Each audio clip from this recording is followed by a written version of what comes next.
suaranya. Oh, mohon maaf, suaranya belum terdengar, Mbak Mazaya, Mbak Nabila. Beberapa titik perubahan penting seperti evolusi alat komunikasi, perkembangan komputer dan media penyimpanan, kecanggihan multimedia, serta lahirnya sang superstar yang memegang kunci masa depan, internet. Hari ini kita bekerja, berbisnis,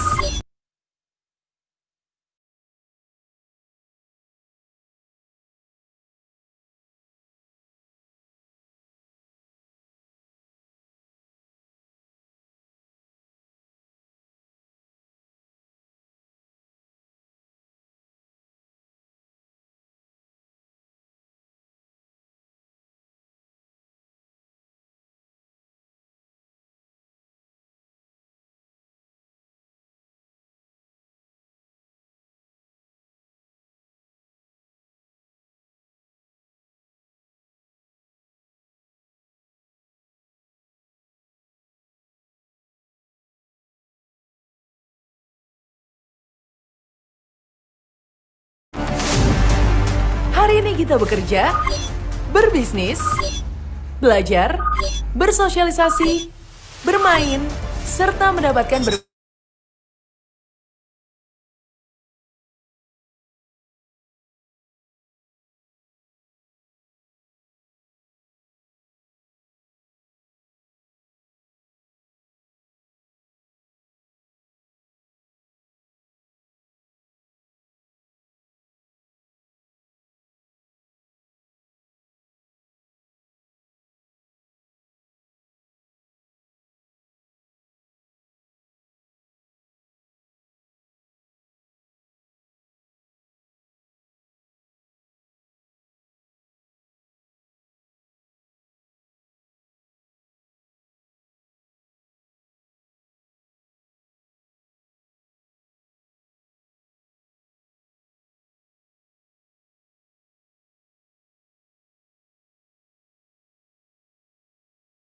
korban setiap 14 detik.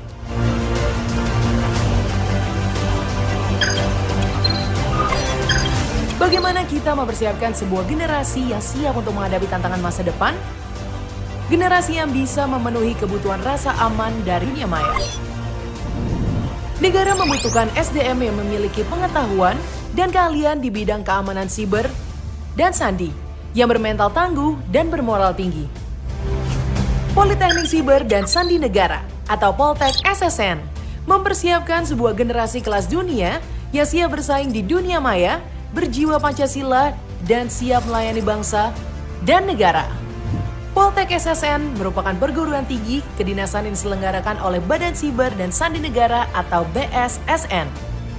Berawal dari pendidikan Sandi pada tahun 1946, bersamaan dengan berdirinya organisasi Sandi di Kementerian Pertahanan. Organisasi ini ditingkatkan statusnya menjadi suatu badan atau lembaga tersendiri bernama Jawatan Sandi, dan sistem pendidikannya disempurnakan menjadi Sandiman dan Juru Sandi. Pada akhir tahun 1969, dibuka pendidikan ahli Sandi Gaya Baru yang menggunakan kurikulum gabungan pendidikan ahli Sandi Brevet A dan pendidikan Sandiman. Pendidikan ahli Sandi Gaya Baru dinyatakan secara de facto sebagai Akademi Sandi Negara atau Aksara pada tahun 1973. Tahun 2002, Mendiknas menilai Aksara yang setingkat D3 layak untuk ditingkatkan menjadi Sekolah Tinggi Sandi Negara atau STSN.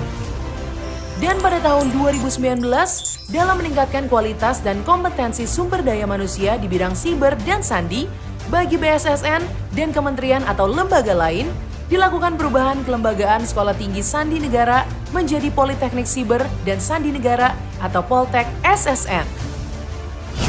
Poltek SSN dibangun secara holistik untuk menunjang proses pendidikan yang seimbang di dalam aspek jasmani, jiwani, dan rohani. Fasilitas utama yang tidak terpisahkan dari proses belajar mengajar adalah kolam renang, asrama, poliklinik, lapangan olahraga yang sangat lengkap, perpustakaan, sarana beribadah, dan 5 laboratorium. Di antaranya lab komputer, lab elektro, lab bahasa, lab sandi, dan lab cyber. Kegiatan mahasiswa meliputi olahraga, makan bersama, apel, perkuliahan, bela diri, klub olahraga, klub kesenian, kajian rohani, kegiatan senat, IMKA, Bapra Kecuara. Poltek SSN memiliki 3 program studi setara D4 yang harus diselesaikan dalam 8 semester. Di antaranya adalah program studi Rekayasa Keamanan Siber, program studi Rekayasa Kriptografi, dan program studi Rekayasa Perangkat Keras Kriptografi.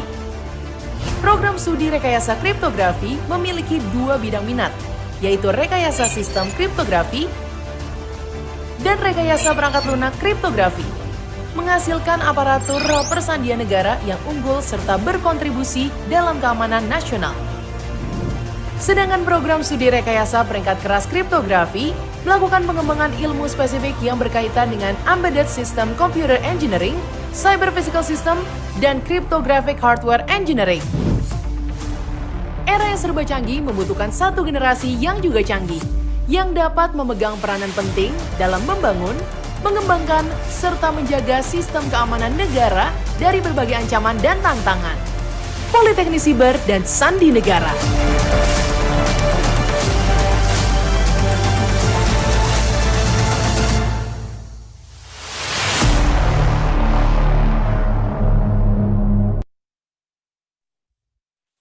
Baik, itu tadi merupakan video profil singkat sekilas mengenai Politeknik Siber dan Sandi Negara. Selanjutnya akan kami lanjutkan dengan presentasi mengenai Politeknik Siber dan Sandi Negara.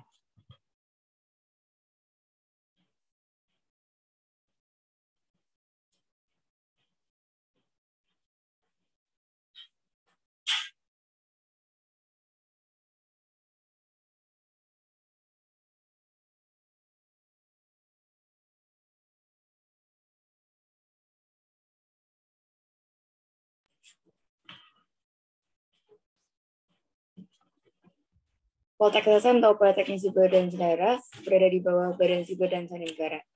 Baik, yang pertama, apakah rekan-rekan semua tahu? Kita semua pasti memiliki sosial media, utamanya Instagram. Dan salah satu fitur dari aplikasi ini, yaitu @yours, membuka celah penipuan dan pencurian data. Data apa itu? Next. Ya, data pribadi. Data pribadi adalah setiap data tentang kehidupan seseorang, baik yang teridentifikasi dan atau dapat diidentifikasi secara tersendiri atau digabungkan dengan informasi lainnya, baik secara langsung maupun tidak langsung melalui sistem elektronik dan atau non-elektronik. Data pribadi tersebut bisa berupa nama, alamat, nomor identitas, dan lain sebagainya. Maka dari itu, kita semua dalam risiko ketika bermain sosial media, ketika kita tidak mengetahui apa yang harus kita bagikan dan apa yang tidak. Selanjutnya, apa yang diperkenankan dan tidak dalam bersosial media? Yaitu yang pertama, untuk yang harus dilakukan, menggunakan password yang kuat, yang biasanya menggunakan kombinasi dari angka, huruf, maupun tanda baca, dan juga alfabet besar dan kecil. Kemudian memiliki email cadangan, memblokir iklan, membersihkan cookies secara berkala, dan berhati-hati dalam memberikan izin. Dan yang untuk tidak dilakukan yaitu selalu mengunggah data dan aktivitas pribadi di media sosial dan juga menggunakan aplikasi bajakan. Selanjutnya, mengenai Politeknik Siber dan Sandi Negara.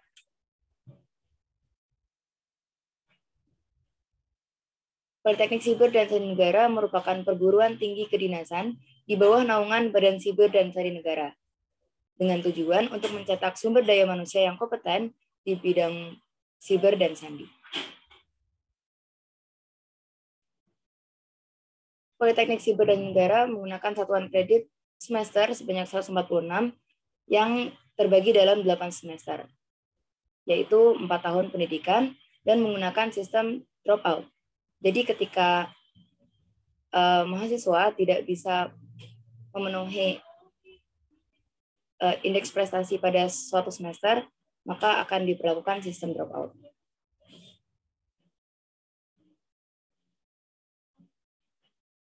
Kemudian untuk jurusan yang ada di Politeknik Siber dan Negara, terdapat 2 jurusan, yaitu jurusan Keamanan Siber dan jurusan Kriptografi. Untuk di jurusan Keamanan Siber, terdapat program studi Rekayasa Keamanan Siber. Dan di jurusan Kriptografi, terdapat program studi Rekayasa Kriptografi dan Rekayasa Perangkat Keras Kriptografi, di mana dalam program studi Rekayasa Kriptografi terbagi dalam 2 bidang minat. Yang pertama, bidang minat Rekayasa Perangkat Lunak Kripto, dan bidang minat Rekayasa Sistem Kriptografi.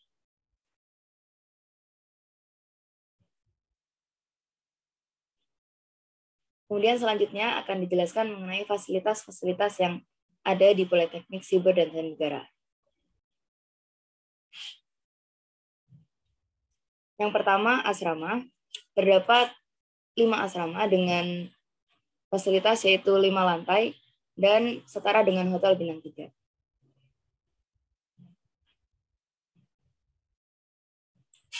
Kemudian terdapat juga poliklinik yang menunjang dan memfasilitasi kesehatan dari taruna. Dan terdapat juga lapangan olahraga, terdapat lapangan sepak bola, kemudian lapangan futsal, dan lain sebagainya. Terdapat juga ruang ibadah, yaitu ada masjid, ada kapel, dan juga ruang ibadah untuk agama Hindu.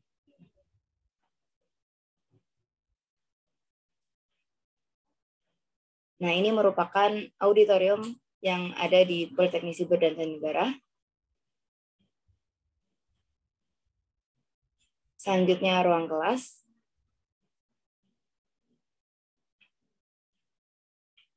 Dan juga terdapat 5 laboratorium, yaitu laboratorium bahasa, lab sandi, lab komputer, dan juga lab elektro. Dan terakhir, laboratorium perangkat lunak.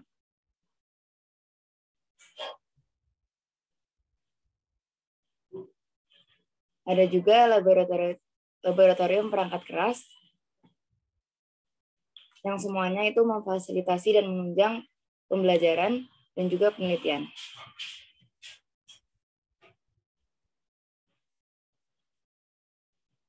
Ada juga laboratorium perangkat keamanan siber.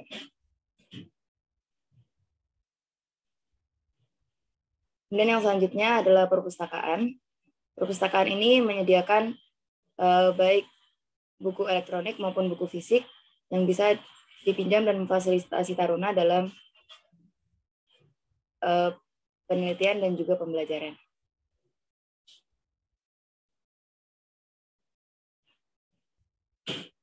Dari semua fasilitas yang disebutkan, itu semua gratis dan ditanggung oleh negara.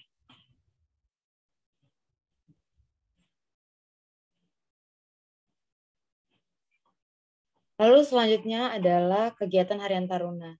Jadi setelah beberapa paparan mengenai fasilitas asrama, tadi yang sudah dilihat juga oleh teman-teman semua, bahwa asramanya menurut kami itu sangat mencukupi sekali di sini.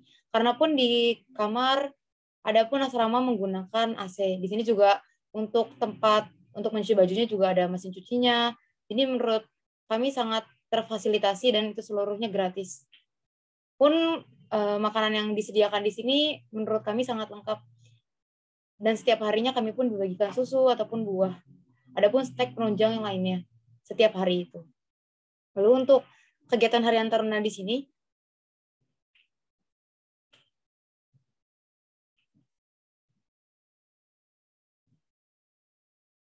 jadi untuk kegiatannya ada catur, ada badminton, ada sepak bola, lalu ada basket, dan ada untuk biliar.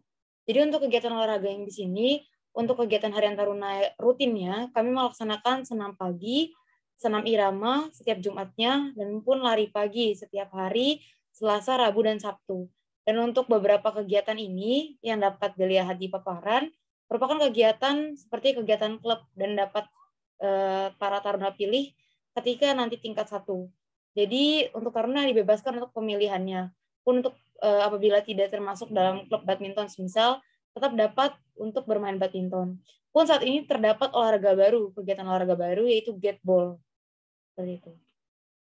Untuk fasilitas kegiatan olahraga di sini juga gratis, tidak dipungut biaya apapun. Selain itu ada Scrabble. Jadi untuk Scrabble juga ada kegiatannya pun dari taruna di sini beberapa kali mengikuti lomba Scrabble. Voli, ada tenis meja, karate, diving, dan renang. Jadi ketika OPTK pada bulan Agustus lalu, di Taruna Poltek SSN ini mendapatkan beberapa penghargaan ataupun beberapa medali. Dalam bela diri taekwondo, kami mengirimkan ada 4 taruna, pun 4 taruna tersebut sudah sudah mendapatkan medali seluruhnya. Pun ada lari juga, atletik, pun ada bela diri juga. Lalu di sini juga disediakan ruang gym apabila taruna ingin menunjang fisiknya. Nah, selain dari kegiatan olahraga, akademik yang juga terfasilitasi dari beberapa laboratorium, di Poltek SSN juga terdapat kegiatan seni. Ada kegiatan angklung, musik, teater, tari, dan paduan suara. Untuk semua kegiatan klub sebelumnya ini juga bukan hanya kegiatan yang diikuti oleh taruna. Jadi di sini selain tarunanya itu belajar mandiri, ada juga pelatih. Jadi kami juga menyewa pelatih dari luar dan itu tidak dipungut biaya. Jadi taruna di sini sangat dibantu untuk menunjang dalam kegiatan akademik ataupun non-akademik. Nah, selain itu, kami terdapat kegiatan sosial lingkungan. Ada kegiatan IMKA. IMKA ini adalah program di mana taruna-taruna di sini dapat mengajarkan ataupun berbagi kepada anak-anak SD ataupun SMP ataupun SMA di luar Poltek, di sekitar lingkungan kampus. Ataupun ada KPALH Baprak Kecuara, di sini kami seperti ada program kerja mendaki gunung, seperti itu. Dan untuk menanam pohon, jadi untuk kegiatan sosial lingkungannya di sini seperti itu. Nah, berikut beberapa achievement yang kami dapatkan, pun baru pada tanggal 17 kemarin, tanggal 17 hingga 21 kemarin, rekan-rekan dari Taruna Poltek SSN juga mewakili Indonesia untuk lomba di Singapura. Kalau misalkan lebih jelasnya, untuk lombanya terdapat di Instagram Poltek SSN. Ini ada beberapa lomba-lomba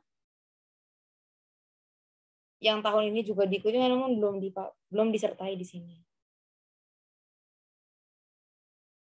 Ini masih terdapat lomba-lomba yang terbaru. Pun ada lomba juga di Vietnam yang baru diperoleh oleh rekan-rekan dari Taruna Poltek SSN. Jadi, apa yang dilakukan Taruna Poltek SSN setelah berpendidikan di Poltek SSN? Nah, tentunya kami akan menjadi aparatur sipil negara di Badan Siber dan Sandi Negara. Untuk sebaran alumni dari Poltek SSN ada di Kementerian Koordinator Polhukam, ada juga di Kementerian Pertahanan, ada Kementerian Luar Negeri, ada Kementerian Kominfo, Kementerian Perdagangan, Kejaksaan Agung, TNI, Polri, Bakamla, Kantor Staf Presiden, pemerintah provinsi, dan pemerintahan kabupaten atau kota. Jadi sebaran alumninya juga sangat luas. Lalu bagaimana cara ataupun seleksi masuk Poltek SSN? Nah, jadi untuk syarat teman-teman nih yang SMA ingin masuk ke Poltek SSN pastinya adalah warga negara Indonesia. Lalu dapat wanita atau pria, dan tentunya siswa kelas 12 yang jurusannya IPA. Jadi mohon maaf untuk yang IPS tidak dapat mengikuti seleksi masuk Poltek SSN. Nah, untuk madrasah aliyah jurusan IPA dan SMK Teknik Elektronika. Ada teknik audio video, teknik elektronika industri, teknik elektronika daya dan komunikasi. Untuk SMK TI, bidang keahlian teknologi informasi dan komunikasi, ada bidang rekayasa perangkat lunak, teknik komputer dan jaringan, sistem informatika, jaringan dan aplikasi. Lalu, untuk nilai matematika dan bahasa Inggris dari para siswa harus untuk matematika dan bahasa Inggrisnya minimal 80 pada semester 4 dan 5. Usia minimal 17 tahun dan tidak melebihi 21 tahun. Jadi ini untuk tanggalnya belum diupdate, namun untuk umurnya tetap peraturannya 17 dan tidak melebihi 21. Lalu untuk sehat jasmani, rohani, tidak buta warna, tidak cacat fisik dan mental, serta tidak memiliki penyakit bawaan atau menular. Jadi nanti juga ketika proses masuk seleksi, terdapat seleksi kesehatan. Untuk bagi pria tidak bertato ataupun ada bekas tato ataupun tidak bertindik. Untuk wanita tidak juga bertato dan tidak bertindik. Untuk siswa yang daftar juga belum menikah, dan terdapat keterangan dari lurah dan bersedia tidak menikah selama mengikuti pendidikan di Poltek SSN. Lalu tidak pernah putus studi atau drop out dari Poltek SSN atau perguruan tinggi kedinasan lainnya, serta tidak sedang menjalani ikatan dinas dengan instansi lain.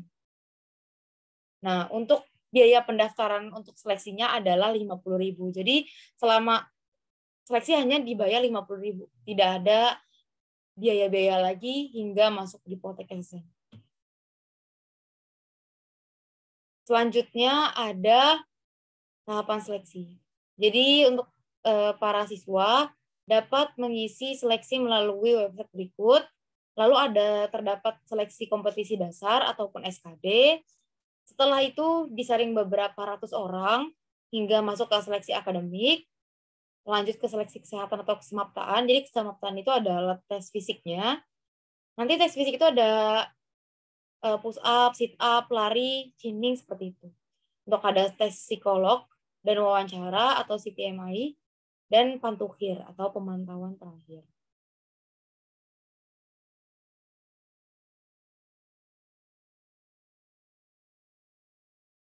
Jadi setiap tahunnya ada Trojans atau tryout pejuang siber dan sandi. Ini merupakan suatu tryout yang menggambarkan tes yang ada di SPMB kedinasan. Jadi untuk para siswa dapat mengikuti nih kegiatan Trojans buat tahu gambaran seperti apa sih soal untuk seleksi masuk Poltek SSN.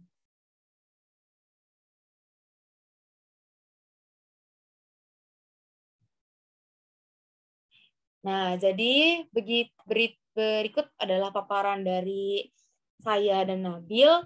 Nah, setelah ini kami akan sedikit demo untuk bagaimana sih pelajaran yang kami terima di sini. Jadi, saya izin untuk mengirimkan sesuatu pada kolom komentar. Ya, silakan.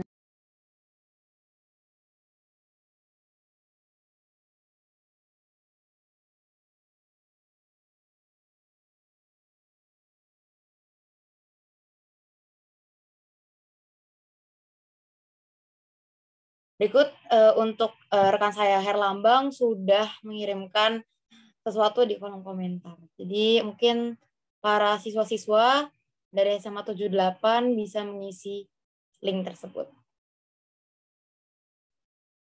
Ya, boleh banget ya buat adik-adik, rekan-rekan semua, buat yang punya pesan, kesan, atau komentar terbaik, bisa posting aja di link berikut yang sudah disediakan di kolom komentar.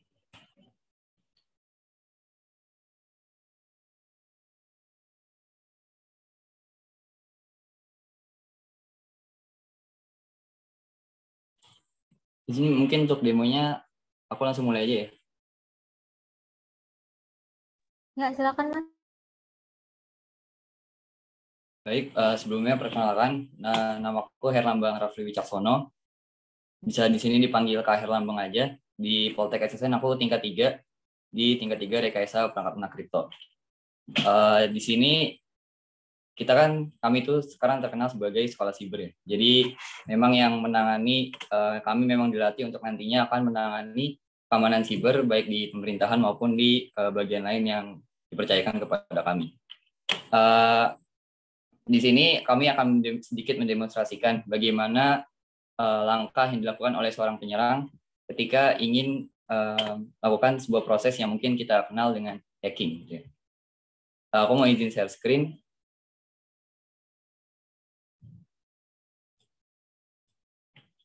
Apa sudah terlihat? Ya, sudah terlihat, Mas Herlambang. Baik, jadi di sini aku pakai virtual machine. Mungkin nanti teman-teman bisa cari tahu sendiri apa itu virtual machine. Intinya dia buat ngeran komputer virtual di dalam komputer kita. Jadi kita ngejalanin komputer di dalam komputer. Ya, ada tujuannya, tapi mungkin nggak bakal aku jelasin di sini. Nah, di sini di komputer aku ngejalanin mesin Kali. Jadi Kali ini merupakan salah satu distribusi dari Linux. Kalau teman-teman mungkin Linux agak lebih sering dengar. Jadi Linux itu salah satu sistem operasi kayak Windows ya. Linux itu dia lebih sering dipakai sama developer karena dia lebih ringan dan dia punya banyak distribusi yang punya tujuan khusus. Nah, buat Kali Linux ini salah satu distribusi Linux yang tujuannya emang biasa buat pentest. Pentest itu penetration testing. Jadi buat mencoba keamanan dari sebuah produk. Nah, di sini di mesin aku udah buka salah satu website Orange HRM. Jadi ini merupakan salah satu website yang dulu suka dipakai sama orang-orang buat manajemen HR gitu. Jadi ini emang salah satu website yang beneran dulu pernah digunakan. Namun sekarang udah nggak ada yang nemu. Gitu. Udah nggak terlalu sering lah. Mungkin kalau dulu tuh kayak WordPress. Nah, di sini ketika kita masuk ke webnya, kita akan dihadapi dengan halaman login. Ini normal banget ya. Kalau misalkan teman-teman ngakses web, ngakses aplikasi apapun itu, kalau misalkan yang butuh profile gitu yang menyimpan data teman-teman, pasti teman-teman awalnya login dulu. Kayak yang tadi, kalau misalkan teman-teman mau nge-komen di postingan IG, kan teman-teman login dulu tuh ke IG-nya. Nah, di sini juga sama. Nah, kenapa kita perlu ada login? Supaya untuk memastikan ketika kita melakukan sesuatu di suatu website, yaitu emang kita yang ngelakuin gitu. Soalnya kan yang bisa login pakai akun kita ya kita doang. Kenapa? Yang tahu username sama passwordnya ya kita doang yang punya akun gitu. Nah, di sini ada sebuah tools yang aku mau highlight di Kali, itu namanya Hydra. Jadi Hydra ini merupakan tools untuk melakukan sebuah proses brute force. Teman-teman nanti bisa baca sendiri brute force lengkapnya kayak gimana, tapi intinya brute force itu teknik coba-coba. Teknik buat nebak-nebak gitu. Jadi brute force ini kita bakal pakai Hydra buat nebak-nebak password yang kira-kira bener nih buat masuk ke sini. Buat cara pakainya di Kali, di sini aku bakal nyalain terminal. Kalau terminal di Kali ini mungkin setara kayak apa ya, command prompt kalau di Windows gitu. Di sini kita tinggal masukin komen buat nyalain sebuah program. Nama komennya Hydra, nama aplikasi kita yang mau kita pakai. Nah, buat cara makainya gimana? Kalau di Linux itu ada yang namanya man. Man itu buat ngebaca sebuah manual. Nah, di sini kita bisa ngebaca manual dari apa itu Hydra. A very fast network login cracker with support many different services. Jadi ini cracker buat melakukan sebuah login. Intinya dia nge-crack login yang bisa di berbagai macam service. Nah, di sini ada cara pakainya. Mungkin kalau teman-teman baru pertama kali lihat pusing ya. Di sini bakal aku langsung demoin aja. Jadi cara makainya, pertama kita ketik Hydra. Habis itu kita masukin website yang mau kita crack. Websitenya di sini domainnya ya. Kalau di sini bentuknya IP address atau alamat cuma titik-titik gini. Ini sebenarnya setara sama domain kayak corpstar.poltekkasinen.org atau poltekkasinen.ac.id atau ya domain yang biasa kita lihat lah. Sebenarnya ini tuh merujuk kepada suatu alamat gitu. Sama halnya dengan domain biasa. Cuman karena di sini pakainya IP address, jadi kita masukinnya IP address-nya. Ini bisa langsung kita copy aja.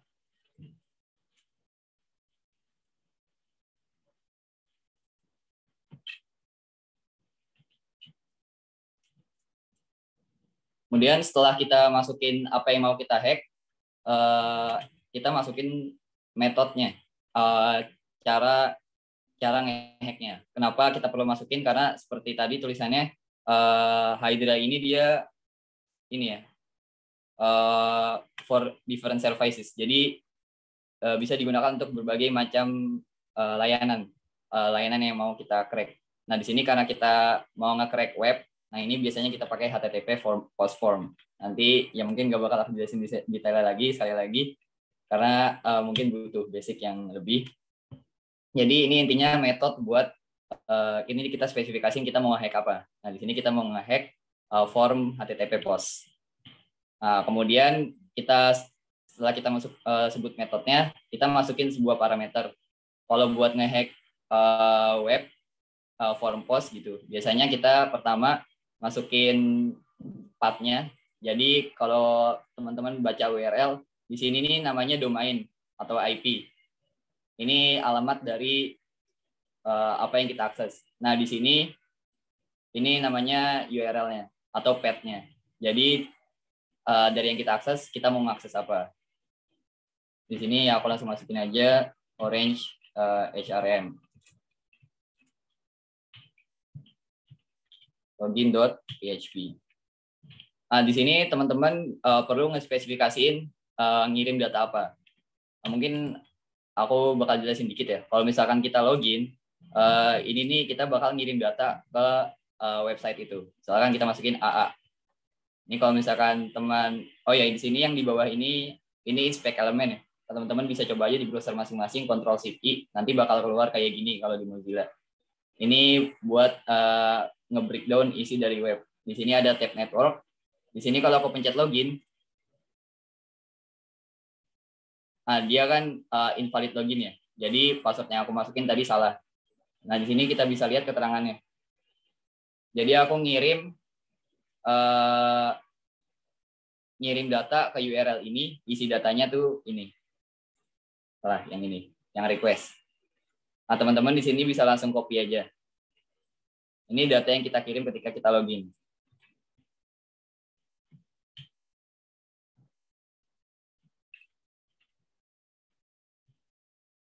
Kemudian yang terakhir, jadi yang pertama path-nya, yang kedua isi datanya, yang ketiga adalah pesan yang kita terima kalau misalkan loginnya gagal. Nah di sini karena loginnya gagal kan kita dapat invalid login gini ya. Nah ini kita masukin aja. Invalid login.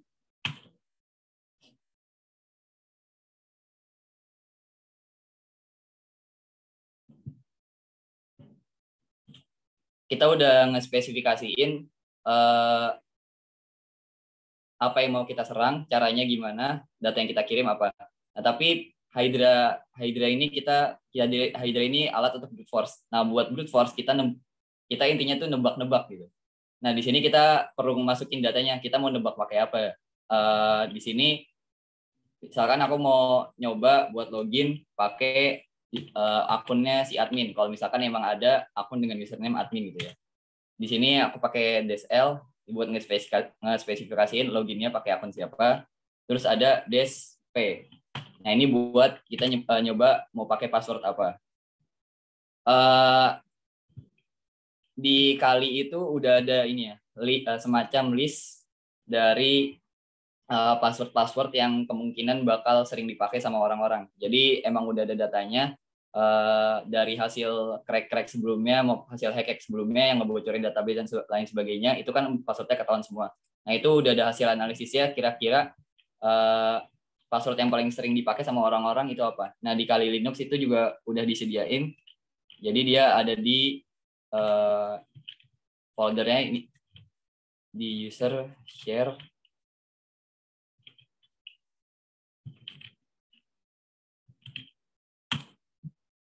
Nah, di sini aku ngebuka sebuah file yang isinya word list, list kata-kata yang emang biasa dipakai gitu. Nah, ini kebanyakan password orang kayak gini, ada di salah satu kata-kata ini gitu. Nah, di sini aku mau langsung spesifikasiin hal yang sama. Di user share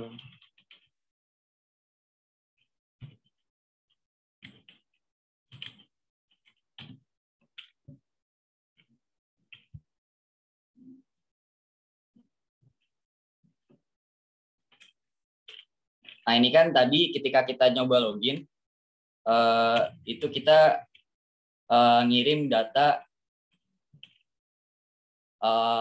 username-nya AA, terus password-nya AA. Nah, itu kan salah. Nah, sekarang kita mau AA-nya itu kita ganti sama kita mau login pakai apa. Nah, ini jadi AA-nya kita replace sama isi dari file yang kita buka tadi.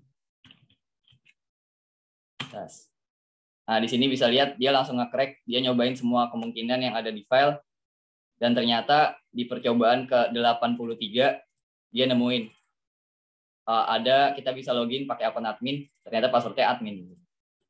Kalau kita coba, ya kita berhasil masuk. Nah, ini intinya melakukan sebuah brute force itu kita teknik coba-coba. Nah, di sini apa yang dilakukan sama script ini, dia nyobain buat login pakai akun admin dengan password, dia cobain satu-satu yang ada di file small.txt tadi yang aku buka di sini. Nah, ini mungkin kelihatannya kayak ya cuma teknik nebak-nebak doang gitu. Cuman kelihatan lebih keren karena kita pakainya komputer. Tapi sebenarnya ini berbahaya juga loh, teman-teman. Jadi ini artikel yang rilis baru tahun ini. Jadi di luar sana hacker-hacker itu pada umumnya udah punya komputer yang cukup kuat untuk memproses untuk melakukan brute force password dengan waktu segini. Jadi kalau misalkan teman-teman punya password yang panjangnya 8 karakter, terus dia cuma lowercase letters, nah itu dia nge-crack-nya tuh hampir instan gitu. Kayak tadi kan sebenarnya hitungannya cuma hitungan detik. Nah, terus kalau misalkan teman-teman punya udah gabung ini, udah ada hurufnya, udah ada kapital, udah ada huruf kecil, panjangnya 8 karakter, ternyata dia cuma butuh 7 menit. Kalau misalkan nambah lagi pakai simbol dan sebagainya, 39 menit. Nggak nyampe sejam, password teman-teman udah ke-crack. Kalau misalkan ada orang yang emang niat mau nge-crack teman-teman gitu. Buat kita bisa nyampe angka yang aman ini, supaya dia sampai 3 tahun, kita harus kombinasi uppercase, lowercase, number, terus panjangnya 11. Nah, pusing nggak tuh? Ingat password kayak gitu. Itu makanya sebenarnya brute force ini juga nggak bisa dianggap main-main. Yaitu salah satu teknik yang bisa digunakan oleh penyerang untuk melakukan akses gitu kepada aplikasi dengan mencoba menebak kredensial. Nah, tapi teman-teman di sini aku mau share sesuatu yang menarik juga. Jadi buat kita ngecobain mengetahui password seseorang, itu kita nggak harus dulu pakai teknik yang ribet gitu. Di sini kita juga mempelajari namanya SOCENG atau social engineering. Jadi kita rekayasa sosial, kita mencoba memanfaatkan kerentanan dari sisi manusia. Karena terkadang komputer itu desainnya udah terlalu bagus, sampai-sampai teknik serangan yang kayak tadi itu udah nggak bisa berjalan. Nah, makanya salah satu cara untuk menyerang adalah melalui manusianya. Dan salah satu caranya adalah menggunakan phishing. Jadi phishing itu kita ngasih URL buat login. Loginnya itu kita bikin menyerupai suatu website. Teman-teman masukin password teman-teman. Nah, ternyata itu website palsu. Dan penyerang dapat password kalian. Dan di sini teman-teman bisa lihat orang-orang yang udah tadi coba login ke link yang aku kasih. Ya, di sini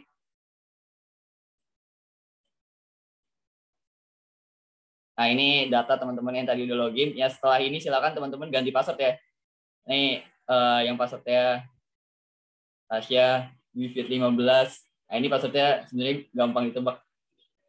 Tapi tanpa aku melakukan brute force tadi, aku bisa tahu password kalian. Karena kalian kemakan sama phishing yang aku lakukan. Aku ngasih link, kalian main ngisi aja. Nah, itu sebenarnya merupakan salah satu praktik yang buruk. Teman-teman gampang ditipu, password teman-teman bocor, akhirnya aku dapat akun kalian. Dan setelah ini kalian yang akunnya udah bocor, tolong ganti password ya, supaya nggak aku salah gunakan.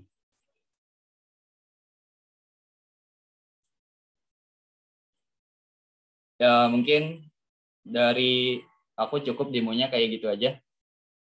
Bisa dilanjut ke Majaya atau Kanadia. Nah, jadi itu merupakan sedikit cuplikan apa sih yang kita pelajari di sini. Terima kasih Wicak untuk demonya. Mungkin saat ini sesi tanya jawab. Sebelumnya saya bacakan dulu. Untuk pertanyaan pertama dari kolom komentar, Kak mau tanya, ini kan sekolah kedinasan, kemudian selesai pendidikan langsung disalurkan ke instansi pemerintahan ya Kak. Jadi untuk berdasarkan pengalaman dari senior-senior kami, ketika nantinya sudah selesai berpendidikan di sini, langsung ditempatkan, satu angkatan itu langsung ditempatkan di satu tempat di BSSN. Gitu. Dan untuk yang pertanyaan kedua, kalau berkacamata boleh daftar nggak? Jadi untuk persyaratan di sini tidak ada batasan untuk minusnya. Jadi dapat untuk untuk siswa yang berkacamata. Mungkin dari teman-teman ada yang mau bertanya lagi? Oke, silakan anak-anak yang ada di Zoom, silakan ajukan pertanyaan, boleh memanfaatkan fitur raise hand-nya untuk bertanya secara langsung, atau kalau malu-malu, agak sungkan, boleh menggunakan kolom chat-nya ya.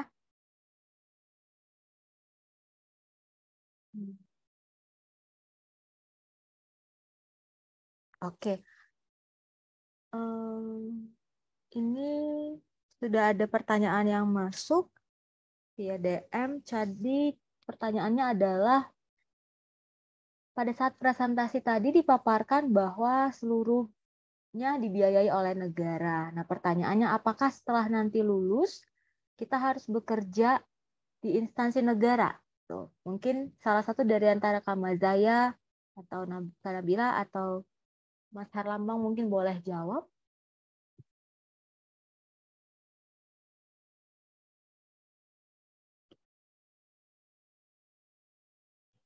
Mohon izin Bu, jadi untuk di sini di website juga tertulis, untuk apabila setelah melaksanakan pendidikan di Poltek SSN, untuk tarunanya bersedia menjalani ikatan dinas selama 10 tahun. Jadi sudah ada ikatan dinas, sudah ada kontrak, pun nanti ketika masuk dan sudah lulus seleksi, kami menandatangani suatu beberapa dokumen terkait komitmen-komitmen dan peraturan di sini, dan ikatan dinas di sini. Oke, berarti sudah langsung buat surat pernyataan, demikian ya? Iya, Bu. Bersedia untuk langsung bekerja dan ditempatkan di instansi yang bersangkutan ya. Oke, kemudian ini pertanyaan ya. Bagaimana dengan senioritas yang ada di sana? Apakah lebih dominan gitu? Ada pertanyaan yang masuk nih via DM. Gimana tuh Kak? Mungkin Kak Mazaya atau Kak Nabila boleh jawab. Baik, izin jawab. Jadi untuk senioritasnya menurut saya jauh dibandingkan SMA ya. Kalau pas di 78 itu lebih kayak ada geng-gengnya ya mungkin. Nah, kalau misalkan di sini sebenarnya nggak ada geng-gengnya, cuma lebih hierarkis. Karena di sini sekolah kedinasan, jadi tahu yang mana, jadi setiap tingkat tuh ada tugas pokok dan fungsinya masing-masing. Dan apapun yang jalan di sini tuh ada hierarkinya masing-masing. Jadi harus belajar untuk misalkan respect ke senior itu perlu. Jadi lebih ke, menurut saya bukan senioritas yang tanpa peraturan. Di sini pun apapun tindakan ada regulasinya, seperti sistem pembinaannya, parameter-parameter konsekuensi yang dilakukan dari senior ke junior gitu. Ada parameternya, kesalahan apa yang diperbuat.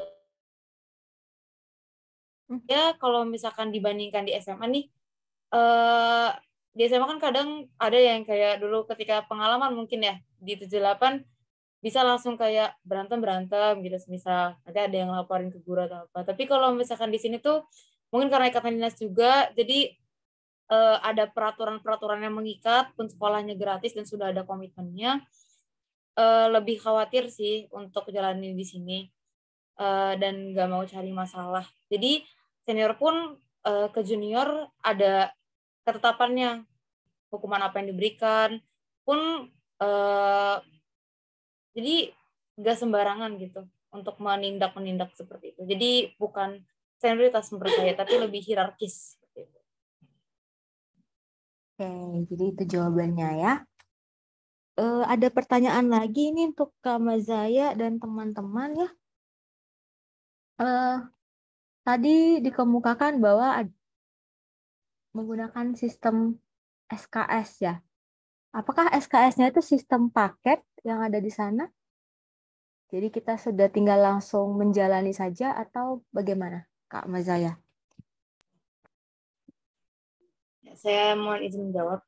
Jadi untuk SKS-nya itu memang sudah dipaketkan dan setiap semester sudah ditentukan dari jurusan sehingga tidak perlu untuk memilih SKS ataupun berebut kelas seperti itu. Ya, berarti bukan siapa cepat dia dapat ya, Kak. Ya, bukan, Kak. Berarti sudah ada dari jurusannya, sudah ada sistem paketnya tersendiri ya. Oke, ini ada pertanyaan selanjutnya. Berapa jumlah kuota peserta didik yang diterima di Poltek SSN? Begitu pertanyaannya. Mungkin boleh. Mohon izin dijawab, Bu. Jadi untuk ketika masuk Poltek SSN lulus ini dari ribuan orang yang diterima 100 orang, Bu. Dan untuk taruninya itu setiap tahunnya terkadang berbeda. Untuk tahun saya dan Nabila itu hanya 30 taruni. Tahun setelahnya ada 20 saja. Dan saat ini yang baru masuk ada 26 orang saja taruninya. Dan untuk ketika tahun saya itu hampir 5.000, Bu, yang daftar. Tapi yang keterima ya 100 orang. Wah, seleksinya ketat ya berarti ya, Kak. Ya, berarti luar biasa loh Kak Mazaya, Kak Nabila sama Mas Herlambang nih ya, yang udah diterima di sana gitu ya. Karena ternyata yang diterima hanya 100 orang ya, gitu ya. Oke, kalau mungkin boleh tahu seleksi masuknya apakah tes atau bagaimana seleksi untuk masuk dan diterima di sana? Mungkin tadi boleh dijelaskan kembali Kak lebih detail gitu. Jadi untuk seleksinya itu bertahap, ada 7 seleksi. Yang pertama itu ada seleksi administrasi melalui Dikdin BKN. Kemudian yang kedua seleksi kompetensi dasar yang biasa juga diikuti oleh perguruan tinggi ikatan dinas lainnya. Yang ketiga seleksi akademik. Itu biasanya tesnya terdiri dari matematika dan bahasa Inggris. Kemudian yang keempat seleksi kesehatan dan juga kesemaptaan. Selanjutnya kelima yaitu seleksi psikologi dan wawancara, juga CTMI. Dan yang terakhir, pantufir atau pemantauan akhir. Oke, berarti ada 7 tahapan yang harus dilalui ya? Ya, Kak. Harus semangat nih berarti seleksinya ya. Karena ada panjang ternyata dia ya, ada berkelanjutannya, continue ya. Oke, mungkin pertanyaan berikutnya, bentuk ospeknya seperti apa gitu? Ada yang tanya nih, Kak. Bentuk ospeknya seperti apa ya? Untuk jawab, Bu. Jadi untuk beberapa bulan lalu, mungkin tidak jauh ya, Bu. Untuk yang paling baru adalah masa pengenalan taruna baru. Tidak ada ospek yang menggunakan kekerasan ataupun seperti video-video yang viral yang ada di Instagram mungkin yang diteriak-teriakan. Ini lebih mengedukasi dan mengenalkan lingkungan kampus, sistem pembelajaran di sini, regulasi di sini, peraturan-peraturan yang ada di Poltek SSN. Mungkin sejauh ini seperti itu, Bu. Jadi untuk masa pengenalan taruna baru lebih seperti informasi-informasi mengenai kampus lebih dalam. Karena seperti semisal contohnya keluar kampus kan ada prosedur-prosedurnya. Jadi itu lebih dikenalkan, baik dalam lingkungan asrama ataupun peraturan. Pun nantinya taruna yang baru juga mengikuti latihan dasar militer. Nah, latihan dasar militer itu dulu kami tahunnya saya Nabil dan Herlambang di Batu Jajar di Kopassus. Jadi itu kami diserahkan ke situ dan mungkin di situ kami berlatih untuk fisiknya, secara fisik dan mentalnya. Namun karena bersama pelatih ya Bu ya dan sama teman-teman itu menurut saya lebih bukan senioritas sih Bu, lebih jiwa korsanya juga dapat latihan fisiknya juga dapat, secara mental juga lebih kuat seperti itu. Dan mungkin di sini kalaupun sistemnya keras itu menurut saya bukannya keras tapi disiplin. Jadi mungkin dilatih buat cara berbicaranya itu lebih santun, terus etikanya itu sangat dijaga, mulai dari makan karena kan semuanya kan tertata ya Bu, dari bangun tidur hingga tidur lagi. Oke, jadi memang kedisiplinannya sangat dibentuk ya, karakternya juga. Tapi tidak perlu khawatir ya kakak-kakak ya, tidak ada tindakan kekerasan atau apapun, hanya pelatihan seperti pelatihan fisik tadi seperti yang Kak Mazaya jelaskan tadi ya. Oke, ini ada pertanyaan selanjutnya. Tadi ada dikatakan bahwa di sana model pendidikannya adalah asrama, benar ya Kak ya? Nah, itu apakah mahasiswa atau taruna yang ada di sana boleh pulang kah? Adakah waktu pulang tersendiri atau Sabtu Minggu jadwal boleh pulang? Ataukah bagaimana prosedurnya? Monggo mungkin bisa dijawab untuk Kak Mazaya dan Kak Nabila. Baik, saya izin untuk menanggapi. Terkait itu ada yang namanya izin pesiar dan juga izin bermalam. Biasanya kalau izin pesiar itu taruna diperkenankan untuk keluar kampus dengan rentang waktu tertentu. Dan kalau untuk izin bermalam itu biasanya di hari Sabtu hingga hari Minggu. Jadi untuk sekarang ini karena masih dari masa pandemi, untuk izin bermalam belum diperkenankan. Namun ada izin pesiar. Dan seperti yang saya sebutkan tadi, hanya di waktu tertentu saja. Kemudian untuk cuti juga ada, biasanya di akhir tahun ataupun di pertengahan tahun seperti saat masa Lebaran, ataupun juga di akhir semester. Itu biasanya 1 hingga 2 minggu, bahkan untuk terakhir kemarin lebih dari 2 minggu. Seperti itu. Oke, berarti boleh pulang kalau misalnya ada kegiatan yang sifatnya mendesak, boleh izin begitu ya. Lalu untuk izin liburan semesternya berarti kira-kira berapa minggu tadi Kak? 1 hingga 2 minggu. 1 hingga 2 minggu. Jadi 1 hingga 2 minggu libur semester begitu ya. Nah, di sana boleh pulang ya berarti ya. Boleh, Kak. Oke. Untuk pertanyaan selanjutnya mungkin yang masuk, ada tes TOEFL-nya tidak ya untuk masuk ke sana? Apakah ada tes TOEFL yang harus dinaungi oleh lembaga tertentu? Mungkin boleh dijawab langsung Mbak Nabila. Baik, tidak ada persyaratan tertentu untuk sertifikat TOEFL ataupun sertifikasi bahasa Inggris lainnya. Namun terdapat kriteria minimal untuk nilai dari matematika dan bahasa Inggris pada semester 4 dan 5 seperti yang telah disebutkan di persyaratan administrasi tadi. Oke. Ada pertanyaan lagi nih, adakah sistem drop out di sana? Kalau ada mungkin boleh dijelaskan kira-kira kategorinya seperti apa? Gitu. Ya, mungkin Kak Mazaya boleh menanggapi atau Kak Nabila atau Mas Herlambang boleh. Baik Kak, jadi untuk sistem drop out itu tadi sendiri, karena kita berjalan berdasarkan sistem kredit semester, jadi setiap semester ditinjau apakah taruna ini mampu untuk mengikuti semester selanjutnya atau tidak. Dilihat juga indeks prestasinya. Kemudian juga untuk drop out itu sendiri tidak hanya dari sisi akademik, namun karena di sini kita juga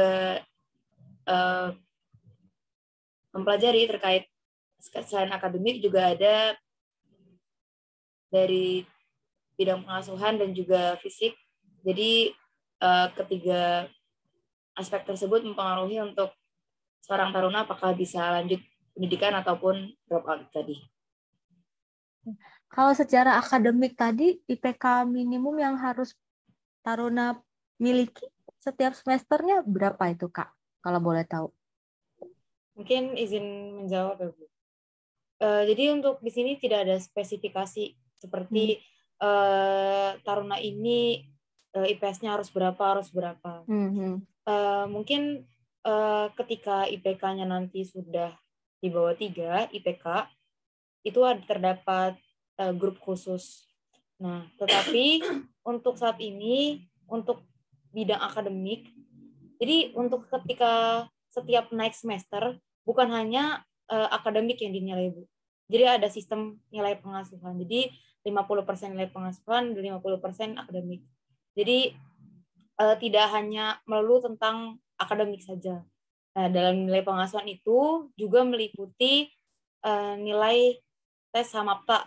Jadi setiap nanti kadang-kadang nanti diinformasikan Bu, biasanya secara rutinnya itu 1 bulan sekali ada Samapta. Untuk yang sebelumnya ya Bu, itu satu bulan terdapat Samapta, nanti ada nilai Samaptanya. Nah, nilai Samaptanya ini masuk ke dalam nilai pengasuhan. Kalau di sini seperti itu.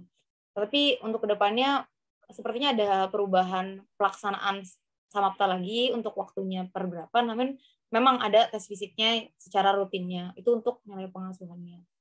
Tapi sejauh ini untuk nilai tidak terlalu menjadi masalah hal yang krusial Bu di sini. Misalnya bukan krusial, tapi lebih ke arah nilai itu masih bisa dibantu apabila nilai pengasuhannya bagus, terus tidak ada masalah terkait pembinaan ataupun sikapnya di sini, seperti itu Bu.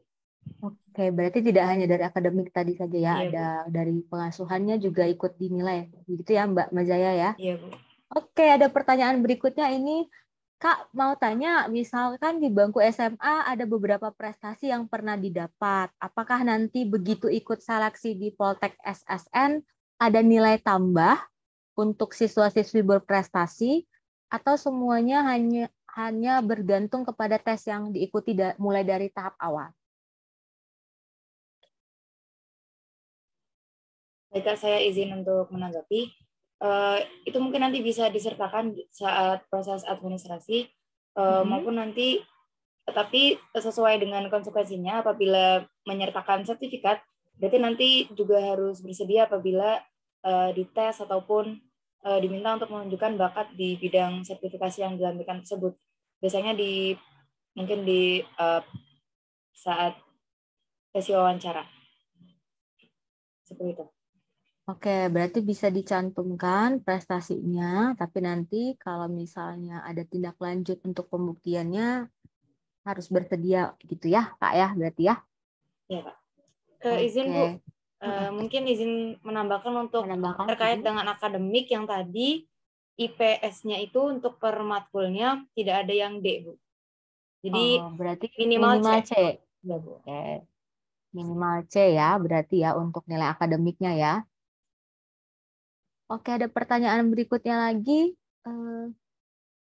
dari SMA. Ini ada pertanyaan mungkin dari ini ya. Dari SMA 78 sudah berapa orang ya yang kira-kira bergabung ke Poltek SSN?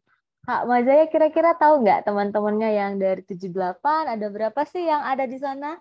Mungkin Sejauh dari alumni ini 78? Sejauh ini saya rasa baru saya mengenal diri saya sendiri Bu. Di Baru sendiri 78. ya. Baru Iya. sendiri ternyata ya. Oh ya, mudah-mudahan nanti menyusul ya adik-adiknya ya. Tahun kemarin tuh ada kemarin lagi itu ada yang daftar di sini juga Bu, tapi untuk uji, untuk coba tapi belum lulus Bu. Tapi sudah hingga proses terakhir Bu Pantukhir.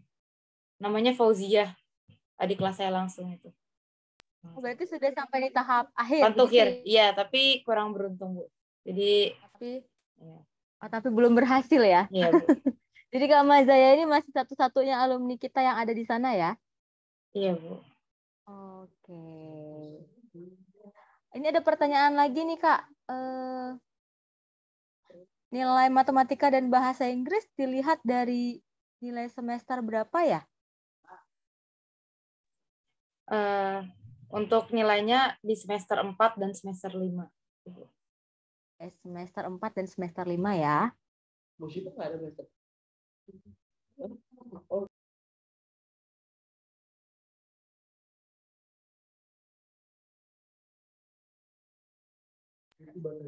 Oke, anak-anak ada yang ingin bertanya langsung mungkin kakak-kakaknya udah siap banget nih mau jawab pertanyaan kalian ya. Yuk silakan. Kalau ada yang mau langsung bertanya silakan boleh. Kalau malu-malu ke chat juga boleh ya.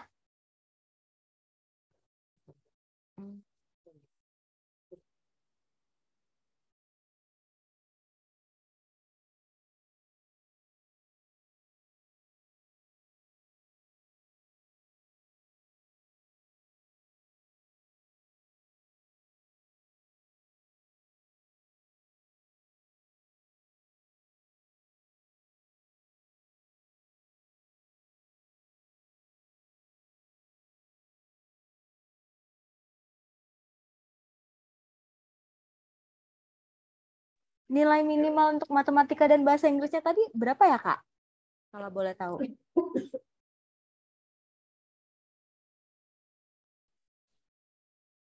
Saya izin menanggapi untuk minimalnya itu 80 di semester 4 dan 5.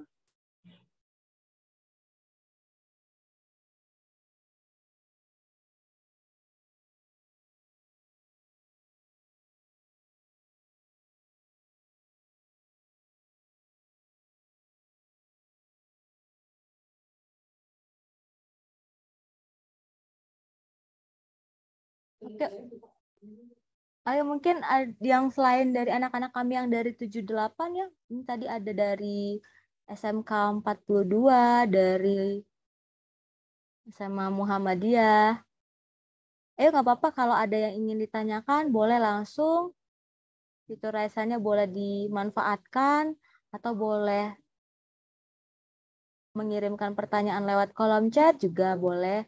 Mumpung kita masih ada waktu nih untuk bertanya ya, dan ada narasumbernya langsung ada nih. Jadi kamu bisa langsung bertanya dan dapat jawabannya.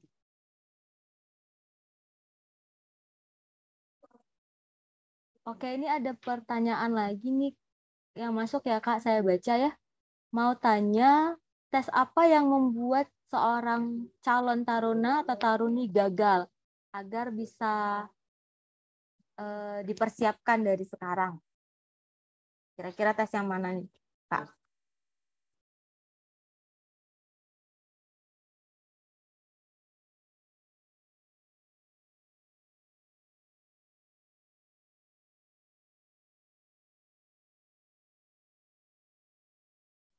Baik, Kak, saya izin menanggapi. Untuk tadi telah dijelaskan bahwa ada 7 tahapan. Untuk yang pertama itu seleksi administrasi. Nah, untuk yang mungkin belum bisa lolos di tahap ini karena mungkin ketidaklengkapan administrasinya ataupun dari tadi seperti nilai kurang mencukupi atau sebagainya. Untuk yang kedua di SKD, untuk SKD-nya sama seperti kedinasan lain, seperti sekolah tinggi ikatan dinas lain. Jadi sama-sama dari BKN. Jadi untuk yang mempengaruhi kegagalannya, ya berarti harus mempersiapkan dengan maksimal dulu agar bisa lanjut ke proses selanjutnya. Terus untuk seleksi di akademik, itu tadi tesnya tadi dari matematika dan bahasa Inggris. Jadi bisa dipersiapkan juga untuk tesnya. Jadi ini masih seleksi yang menggunakan tes. Kemudian selanjutnya untuk kesehatan dan kesemaptaan. Untuk kesehatan itu meliputi kesehatan tubuh, apakah ada penyakit yang bersifatnya keturunan atau tidak, dan juga hal lainnya. Dan untuk kesemaptaan, itu ada lari, ada push up, sit up, dan seperti tes kesemaptaan pada umumnya. Kemudian ada tes seleksi psikologi dan juga wawancara. Untuk di tes ini, untuk psikologinya biasanya kami menggunakan form psikologi dari TNI. Kemudian untuk wawancara, seperti tes wawancara pada umumnya. Dan untuk pantauan akhir itu tes yang paling akhir. Mungkin izin Bu menambahkan dikit yang wawancara. Jadi untuk terakhir tahun kami itu ketika wawancara juga ada wawancara akademiknya juga, ada wawancara CTMA-nya juga, dan ada wawancara secara psikologisnya juga. Jadi untuk seperti tadi kan pertanyaan sebelumnya, apakah ada beberapa prestasi yang pernah didapat? Nah itu ketika dulu saya juga kebetulan kan dulu ikut OSIS ya Bu, di 78 juga.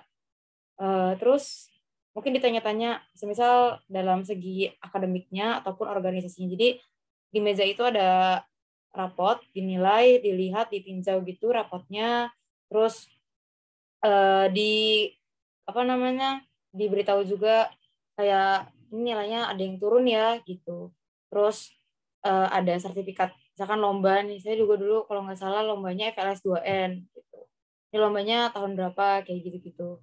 Terus juga OSIS juga dilihat sih Bu untuk sertifikatnya. Terus ketika wawancaranya tuh ada wawancara akademik juga diberikan soal Bu.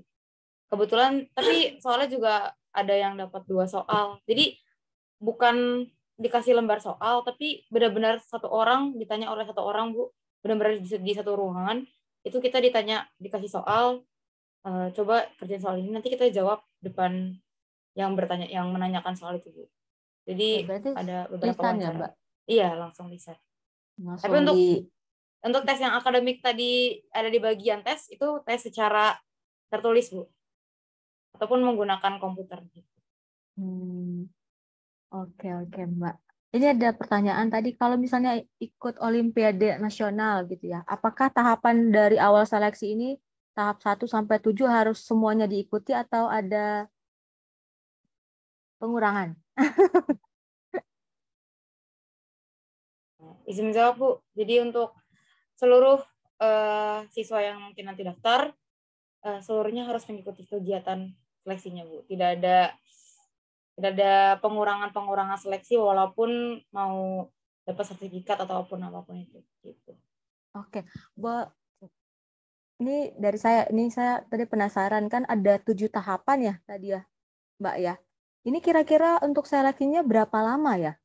Apakah hitungan bulan atau bagaimana? Dan kalau misalnya nanti seleksi masuk Poltek SSN-nya sendiri itu dimulai dari kapan ya? Oke, mungkin boleh ditanggapi.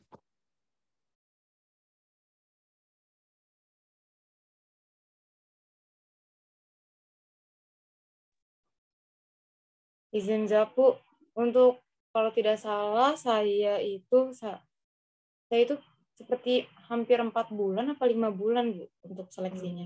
Oke, Jadi berarti karena jedanya juga lama Bu setiap seleksi. Jadi satu seleksi nunggu pengumuman dulu. Pun pengumumannya nggak pernah ada dikasih tahu setiap sebelum seleksi itu berjalan. Misal saya tes SKD nih. Setelah tes SKD, saya nggak tahu kapan pengumuman lolos dari SKD menuju tes selanjutnya. Jadi kita yang harus pantau terus pengumuman itu. Ngeceknya di website Bu.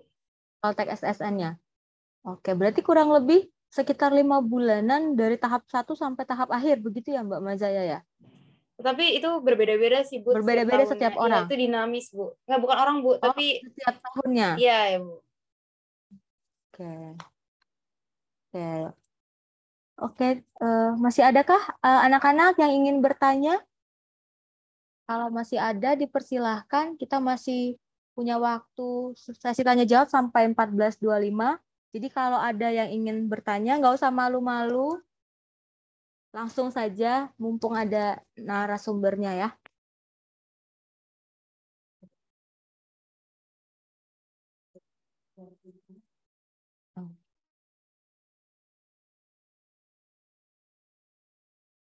Oh iya, tadi yang untuk penerimaannya dimulai dari bulan berapa, Mbak?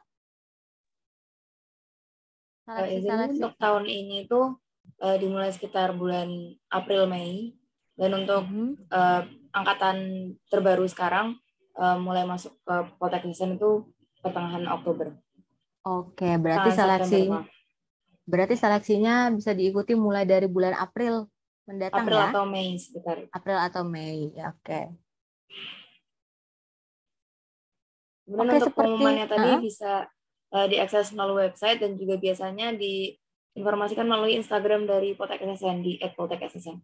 Jadi untuk rekan-rekan mungkin kalau masih penasaran mengenai Poltek SSN dan kegiatannya seperti apa, itu bisa cek di Instagramnya @poltekssn. Oke, nama Instagramnya @poltekssn, benar ya? Ya, benar. Untuk webnya, Mbak?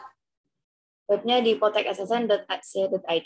Oke, poltekssn.ac.id ya. Jadi kalau kalian masih penasaran, boleh dicek IG-nya, boleh di DM ya, kakak-kakak.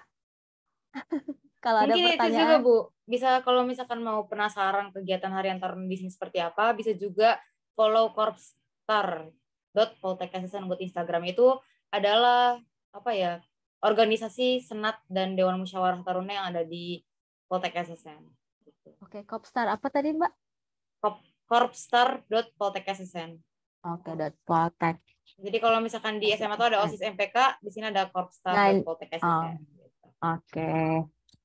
Korpstar.poltek.ssn ya. Jadi kalau misalnya mau lihat seperti apa kegiatannya tadi ya, boleh mengunjungi taman tersebut ya. Oke, Mungkin apakah saya masih? bila boleh menambahkan juga untuk Silakan. latihan untuk rekan-rekan yang berminat mungkin juga bisa untuk mengikuti tryout yang diselenggarakan oleh Poltek SSN dari Senat Korpstar Poltek SSN, yaitu Trojans, tryout pejuang cyber dan sandi. Yang juga bisa dilihat di Instagramnya trojans.poltek SSN. Aku kayaknya Ibu di mute tuh. Oke, kalau misalnya ada yang berminat tadi boleh ya diikutin Trojan tadi ya Mbak Nabila ya. Iya benar Bu. Iya. Oke, apakah ada pertanyaan lagi anak-anak yang ada di Zoom? Oke, ini mungkin pertanyaan terakhir ya Mbak ya. Untuk seragam, apakah memang harus dipakai setiap hari atau bagaimana? Untuk seragamnya sendiri. Izin menjawab Bu. Jadi mungkin ini merupakan suatu kelebihan juga ya Bu. Kalau misalkan siswa itu masuk ke sini. Yang pertama udah seragam gratis, yang kedua seluruh baju yang kami kenakan setiap harinya itu gratis Bu. Jadi pun ketika tingkat 3 dan tingkat 4 kami pun saat ini menggunakan IO yang dipinjamkan dari sini. Jadi ada komputer di sini, ada internetnya juga secara gratis. Komputernya juga komputer yang menurut saya cukup canggih ya Bu ya, karena udah nggak ada kabel sama sekali. Terus jadi kalau untuk seragam itu benar-benar kita gunakan. Jadi kami olahraga itu pukul 5.15 itu sudah menggunakan seragam pembagian dari sini. Apel kami menggunakan seragam juga pembagian di sini. Dan sepatu, dasi, atribut lainnya itu benar-benar diberikan secara gratis Bu. Jadi ketika hidup di sini jadi nggak perlu pikirin sih Bu. Kayak mungkin kalau misalkan di PTN masih mikirin bajunya, ongkosnya, Atau biaya-biayanya, ini di sini benar-benar 50.000 kan Bu untuk seleksinya aja. Nah itu aja Bu. enggak. Oke ya. Kak Nabila ada yang mau ditambahkan mungkin sebelum kita. Jadi pendaftaran 50.000 untuk seleksi itu kami sudah bisa mendapatkan asrama, fasilitas makan 3 kali sehari, dan seluruh fasilitas yang menunjang pendidikan akademik dan juga untuk aktivitas fisik. Iya, oke ya. Mungkin izin nambahin dikit Bu. Semisal ada yang khawatir laptopnya itu kurang memadai, adapun yang nggak punya laptop pun di sini juga dapat dipinjamkan laptop Bu. Laptopnya juga laptop yang sangat mumpuni buat menunjang kegiatan akademik di sini. Dan yang paling membantu saat ini ketika nanti tingkat 3 dan tingkat 4 karena proyeknya sangat banyak, dan ini benar-benar IO-nya disediakan Bu di setiap kamar. Jadi satu orang taruna satu IO. Satu orang punya satu. Oh iya, menanggapi hal itu, apakah di Poltek SSN ini ada penulisan tugas akhirnya Mbak? Untuk tugas akhirnya ada Bu.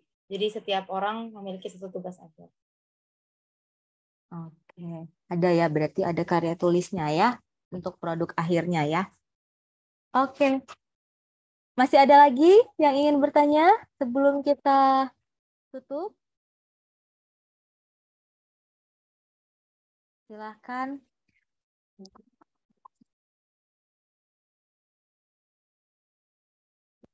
Oke, ada pertanyaan yang masuk. Kalau misalnya sudah drop out, lalu tahun depan ingin mencoba lagi, apakah masih ada kesempatannya, kakak-kakak? Izin menanggapi, untuk hal tersebut tidak bisa karena sudah merupakan salah satu prasyarat juga untuk seleksi administrasi. Untuk pendaftar merupakan siswa yang belum pernah drop out dari Poltek SSN ataupun kedinasan lainnya. Oke, berarti dari sini kita belajar bahwa kesempatannya hanya aja satu kali ya, jadi tidak boleh disia-siakan ya kakak-kakak ya. Tidak ada kesempatan kedua ya. Oke ya, kalau sudah tidak ada lagi yang ingin bertanya, waktu juga yang akhirnya mengakhiri kebersamaan kita secara tatap maya pada hari ini. semoga apa yang disampaikan kakak-kakak tadi ya membuka cakrawala sudut pandang anak-anak ya untuk bisa melihat bahwa ada satu kampus yang menarik nih ya di Politeknik Negeri Cyber dan Sandi Negara ya, dan langsung jadi aparatur sipil negara ya kalau sudah tamat dari sini ya, tadi seperti yang dikemukakan ya. Oke, nanti kalau tidak keberatan kami mohon untuk kakak Mazaya dan rekan-rekan boleh mengirimkan PPT-nya langsung ke Bu Dewi. Boleh ya kakak-kakak ya? Bisa, Bu. Oke. Saya rasa demikian kegiatan kita untuk hari ini. Semoga apa yang kakak-kakak sampaikan menjadi hal yang bermanfaat untuk semua siswa-siswa yang bergabung dalam Zoom meeting hari ini. Dan semoga menjadi berkah juga ya bagi Kak Mazaya, Kak Nabila, dan Kak Herlambang tadi. Ilmunya semoga bisa dipakai membantu lebih banyak lagi ya mencerahkan, oh ternyata ada satu kampus yang menarik nih untuk boleh dicoba untuk masuk gitu ya. Oke, sebelum acara kita tutup, mari kita sama-sama membaca hamdalah atau doa sebagai rasa syukur kita atas hari ini. Oke.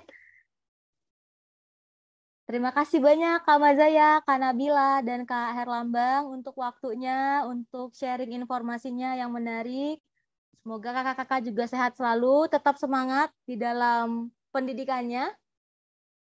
Salam sehat, salam bahagia untuk kita semua. Terima kasih, selamat siang, selamat melanjutkan aktivitas.